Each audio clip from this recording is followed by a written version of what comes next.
গাজীপুরের টঙ্গীতে বিশ্ব ইজতেমা মাঠে রাতের অন্ধকারে হামলায় জুবায়েরপন্থীর ৩ মুসল্লি নিহত ও ৪ শতাধিক আহতের ঘটনায় দায়ের হওয়া মামলায় জড়িতদের গ্রেপ্তার ও সাতপন্থীদের নিষিদ্ধের দাবিতে কাকরাইল এলাকায় অনির্দিষ্টকালের অবস্থান কর্মসূচি ঘোষণা করেছে তাবলিগ জামাতের শুরায়ে নিজামী। মঙ্গলবার দুপুরে কাকরাইল মসজিদে আয়োজিত এক সংবাদ সম্মেলনে এ কর্মসূচি ঘোষণা করেন তাবলিগ জামাতের আলেম ও উত্তরা জামিয়াতুল মানহালের প্রিন্সিপাল রেফায়েতুল্লাহ আজহারি। তিনি বলেন, কাকরাইল, মার্কাজ ও টঙ্গী ইজতেমার মাঠসহ তাবলিগের সব কার্যক্রম শুরায়ে নিজামীর অধীনে পরিচালিত হওয়া নিশ্চিত করতে হবে।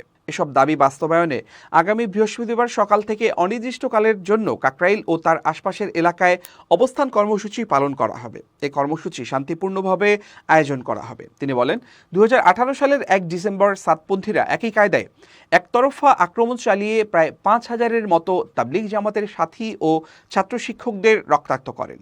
এতেই প্রমাণিত হয় যে সাতপন্থীরা তাবলিগই নয়, বরং তারা সন্ত্রাসী চরমপন্থী বাহিনী, যারা গত 17 ডিসেম্বর দিবাগত রাতে হত্যাযজ্ঞ চালিয়েছিল। তাদের মূল হোতাসহ অনেকের নামে মামলা হয়েছে, কিন্তু আসামিদের গ্রেপ্তার করে আইনের আওতায় আনার ব্যাপারে দৃশ্যমান কোনো অগ্রগতি দেখা যাচ্ছে না। দুঃখের সঙ্গে আরও বলতে হয়, 17 তারিখের কাল রাতে টঙ্গীর মাঠের দায়িত্বে থাকা আইন শৃঙ্খলা বাহিনীর ভূমিকাও প্রশ্নবিদ্ধ ছিল।